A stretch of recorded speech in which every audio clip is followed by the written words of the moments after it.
glass cans. Actually got a couple of them right here. These are actually sublimation blanks. We're going to sublimate some designs on them using this hit press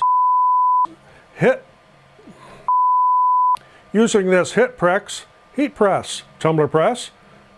Coming up.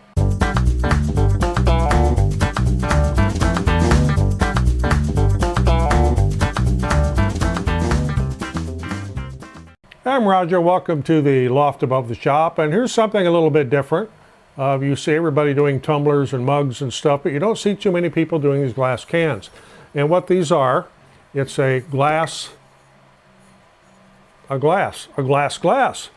you could drink out of, and it's shaped like a beer can, soda can, pop can, beverage can, that type of thing. Has a bamboo lid with a rubber ring on it, and there is a stainless steel straw that then goes down into the middle of it, and you can in there and sip on your favorite beverage. I'm going to put a couple designs on these. I'm going to do one in black and white. I'm going to do one in color. So we'll go to the computer and I'll show you how I'm laying these out. It's one of the things you need to do first. You need to measure this. So your sublimated area, there's tapers here. You're not going to be able to get a good sublimation design to go over that taper. It will show the wrinkles. So you want to stay on the straight area here in the middle. And our workable area here, just happen to have a measuring tape handy. So we have, roughly 3 3/4, but I'm going to go with 3.5 to be safe.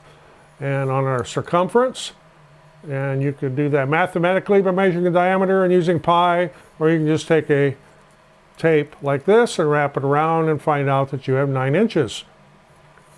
So, there, onto the computer, get some graphics laid out. Okay, I've got Inkscape open here. This is a program I like to use to do my graphics layout, especially with SVGs.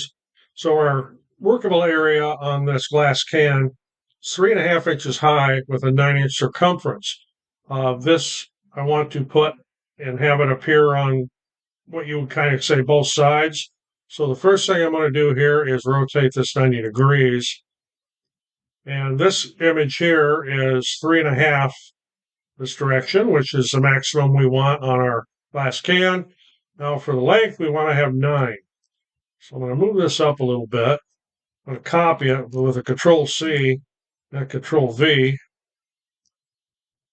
So over here, we'll try to get things lined up. Well, this is 8.5 by 11 piece of paper. So if we highlight the whole thing, we can see we are now at 8 inches high, and we're still at the 3.5. I need to move one of these over just a hair to get them lined up. I want to put a little bit more space between my graphics here, so we'll just lower this one down a little bit. So now we are at roughly 8.5, and I say 9 inches around is, so that's about what we want. 3.502, I can live with that. So we actually have a little bit more than 3.5 inches high. So now I can print this. I'll go over here to File and Print. Here to more settings. I'm going to use an Epson 37 or 2720 for this one. I always leave this a print preview. My paper is Premium Presentation Paper Matte. It's sublimation paper that's in there. Quality is high and color. And we go over here to more options because we need to mirror this. If you have high speed on, turn that off or you won't get quite as good of a document printed. So click OK there. Click Print. And this will come up, and as you can see, it's mirrored. I just need to print it. The second one I'm going to do here is some color, just to show you how color comes out on these. Normally, black shows up the best, but this has some nice dark colors to it. It's kind of a space theme. So I need to make a couple of adjustments here. Again, we got a 3.5 inch high area where we can actually sublimate. I don't know that I'm going to be able to get that to go around on the taper. So I'm going to take this back down to 3.5. That will leave a white band. Now on my length here, it's 9 inches around, but if I don't get it a little bit of an overlap there, I will end up with a white stripe. So I'm going to change this to 9.25. So that's how my graphic is going to look. I'm going to relock that just so I don't mess it up. I'll take this over here and print it. There's my print preview. Okay, so here's my two graphics. Got them printed. Got the black and white one here, and I've got my color one. Color on glass like this, where it's transparent or even frosted like that, is kind of a hit or miss thing. It depends on the graphic. The lighter your colors are, the lighter it's really going to be on there, and it won't show up quite as well as if you have a dark graphic like this. Just something to keep in mind when you're doing your design. So now I need to do a little trimming here so that I can get these fitted on these glass cans. And incidentally, while you are sublimating, keep the lid off. There's also a little sticker on the bottom.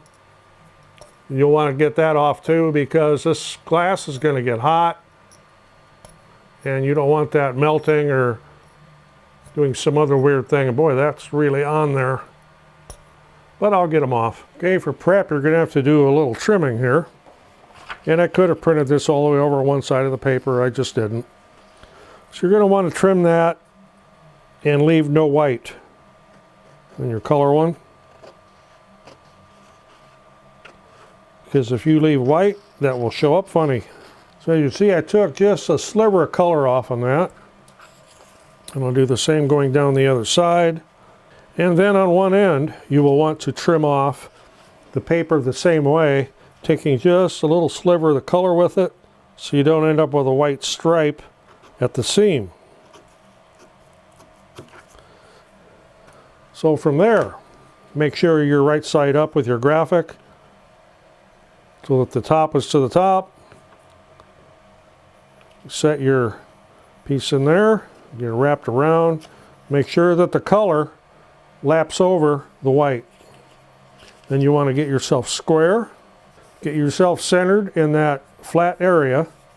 And then I like to take these and rotate them several times in my hand to get it just as tight as possible. Once you get it tight, little heat tape here.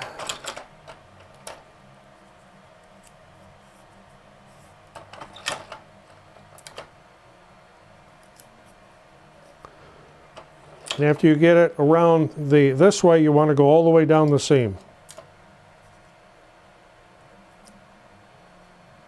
So it'll look like so. Now I get the next one prepped here. Okay, I'm going to turn this guy on here. I'll get it warmed up. And I am going to be going with 360 degrees.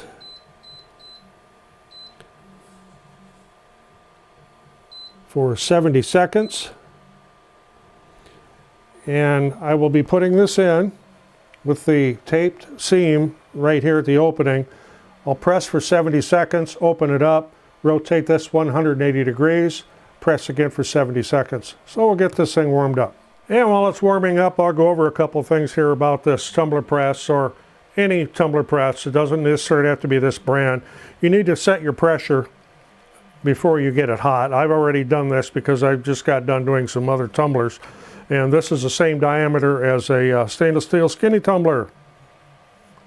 But you want to get it in there and have them even. You don't want to have one side tighter than the other. You want to have it even all the way across, and while it's still cold, you can put your work in there and lock it down and check your pressure and everything. If you get too much pressure, it'll actually bubble up the paper. Even though you've got it wrapped tight, it'll bubble that up, and then when you take it out to turn it, that spot will ghost. So don't run it too tight. You want a good firm pressure on it, but you don't want it so tight that it puckers the paper. Okay, once it's up to temperature, it will beep. So I could do both of these at once, but I'm not going to here. I'll just slip that in, and I like to do it so that the tape is by where the seam is, and I'll just lock this down. And I'll hit my little start button here, and we'll start counting down. And at the end of that 70 seconds, I will rotate it 180 degrees and press it again for 70 seconds. Here's our time is up and it's beeping. I don't know if you can hear that, but so I'll rotate this 180 degrees, close this back up, start timer again. Okay, here's my beeper, and we'll open this up. Make sure you wear heat-resistant gloves when you're doing this, because if you don't, you won't do it again without them. So I'll get my next one set here. Close it up, lock it down, start the timer. Rotate this 180 degrees. Latch it back down and let it count down again. There we are, time down. You take this out, set it on the heat mat. Do not hot peel these, they will ghost. And I'm going to turn this off. Anytime you have a heat press, whether it's this brand or pretty much any brand, unless you got one of the big industrial ones, if you're not using it and have product in it, shut it off. Otherwise you're going to reduce the life of that element in there. I know a lot of people have the element bubble up on the end where it connects. That's because they left it just sitting for long periods of time hot without using it to make any products. So we'll let these cool off till I can handle them easily with bare hand, then we'll peel these. Well, my black and white one here is cool enough to peel. I can grab it barehanded. There it is. I keep my muscles in the garage. And you can just pop the lid on it. And this particular brand comes with a tempered glass straw. So there's your beverage. The other one here, I don't think that's quite cool enough to, oh, that's not too bad. Yeah, that's a little hot yet. Now, while this other one here is cooling off till I can handle it, I'll give you a close-up here. You can see what I'm talking about with this taper down here. It's very, very difficult to take your sublimation paper and wrap that taper right there without it showing wrinkles all the way around. And you'll have the same thing up here at the top. So you want to keep your graphic in this 3 3/4 inch wide area right here in the middle. And if you're not doing a full wrap, like I did with this one here, split your wrap so you got one on each side. And black will always show up better than color will on these. You'll see what the color one's like here shortly. If you're using a light color, it isn't going to work too well. The dark colors work best when you're sublimating on the glass like this. You know, is this cool enough to grab yet? Yeah, that's okay now. So I'll get a hold of this, hopefully. So here's our colored one. And you heard me mention about having a seam. There is a visible seam here. However, if I had not let that paper color graphic overlap itself a little bit right there, there would be a white line there and it would look really odd. This way it's not quite as obvious. But this will give you an idea what color looks like, being a dark color. Now if you had a light colors on here, that would really look washed out. So just something to keep in mind when you're doing graphics on these. So there's my little, I guess you could call it a space galaxy theme. There's our 2 glass cans. So there's how to do sublimation on glass cans. A couple of examples there, one in color, one in just black and white, I guess you would call it. So one of the questions, I should say, questions I get all the time, where'd you get this, where'd you get that, how do I get this? So there will be links in the description for everything I used here. These gloves, they're silicone gloves made by Lannon. They call them Wahoo. But I like them, I use them for all kinds of things in here. I've also got another set I use at the camp, up at our campground when I'm barbecuing. These are food grade gloves, so you can handle food with them, hot food, they're just fine. I just don't use the same gloves for sublimation projects and food. I kind of keep them separate. There'll be a link in the description. Heat press. I don't know why I have such a hard time saying that. Hit press. Says so right on the front. Tumbler press. Does obviously glass cans. It'll do toddler tumblers. It'll do 20 ounce to 30 ounce tumblers. And it performs just fine. It's a lot less cost than some of the, I've got a really high-end Heat Press Nation Signature Series press on the other side of the loft that I use quite a bit. And granddaughter's going to be using this one because she's always coming over to use mine. She lives 45 minutes away. And we work together on a lot of projects, so this will save her some time driving back and forth. The glass cans will be a link in the description where to get those. And everybody says, where did you get this? This tape dispenser. This is a love-hate thing. You either love it or you hate it. I love it. Some people hate them. But there'll be a link in the description for one of those if you'd like to get those. Or those, that, this, it, whatever. I think I might go fill one of these up with an adult beverage. It's been a long day. So if you got anything out of this, appreciate getting a thumbs up. Always helps the channel. I'm Roger in the loft above the shop. Time for an adult beverage. Thanks for watching. We'll see you in the next one.